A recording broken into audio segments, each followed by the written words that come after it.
Hi everyone, my name is Amber Luong and I'm the head of partnerships at Blue Sky Analytics. And in this video, I'm going to talk about careers focused on climate change, how you can get into them, what they might look like. And I also want to share a bit about my personal career journey as an example of how there are many different ways to be involved in addressing climate change, even for those of us who don't have a science or engineering background. Because if you're watching this video, I assume that means you're considering a career in climate change related work. And I hope this can inspire you to take this step, whatever your background or experience might be. I first became interested in making this transition about 15 years ago after studying economics and spending several years working in the financial sector.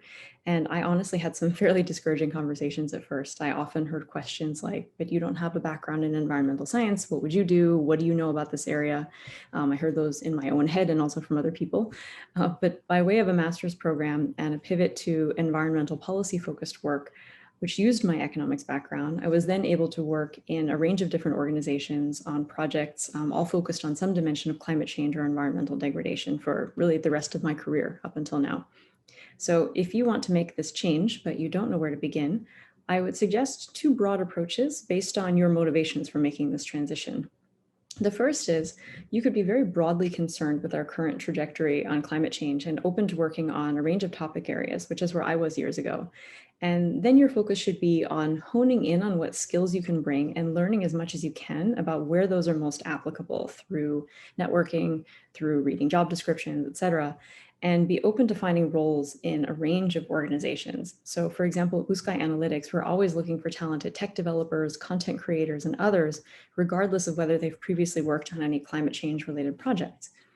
On the other hand, many people also are drawn to some specific area because obviously climate change covers a vast spectrum of possibilities. So you could reflect on whether you want to focus more on the mitigation or adaptation dimensions of climate change, or think about whether there are particular communities or regions of the world or specific ecosystems that you want to be central to your work. If that's the case, then your task is to find the organizations or departments of larger organizations who focus on those areas and be open to taking on different roles for the sake of getting some direct experience in that area. And in both cases, I mentioned openness because another important point that I always make in my networking chats with people is that there's no perfect first step, and especially when you're making this kind of transition.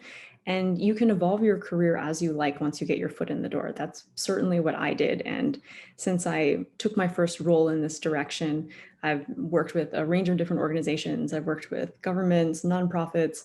I now work at a startup and covering a range of different topics under the umbrella of climate change and the environment. So you'll learn so much in that first role that will help you decide on the way forward from there. So the lesson is just get started. And the final point I want to make is that you don't only need to focus on organizations that are solely focused on climate change, either as part of their mission or as part of their product offering.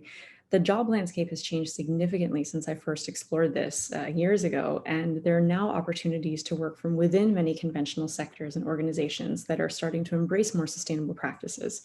So tackling climate change requires transformation of nearly every facet of human activity, if you think about it. So especially for people who want to make this kind of transition mid-career, you could actually be in a perfect place to affect change from within.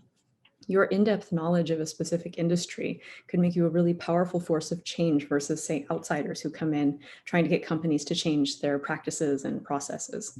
We really need contributions from people with all types of skills, with knowledge across all sectors of society to really tackle this challenge at the scale that's required. So I hope that was helpful for those of you considering this change, but unsure of where to begin. Thank you for watching, and please like, share, and subscribe to see more videos from the Blue Sky Analytics team.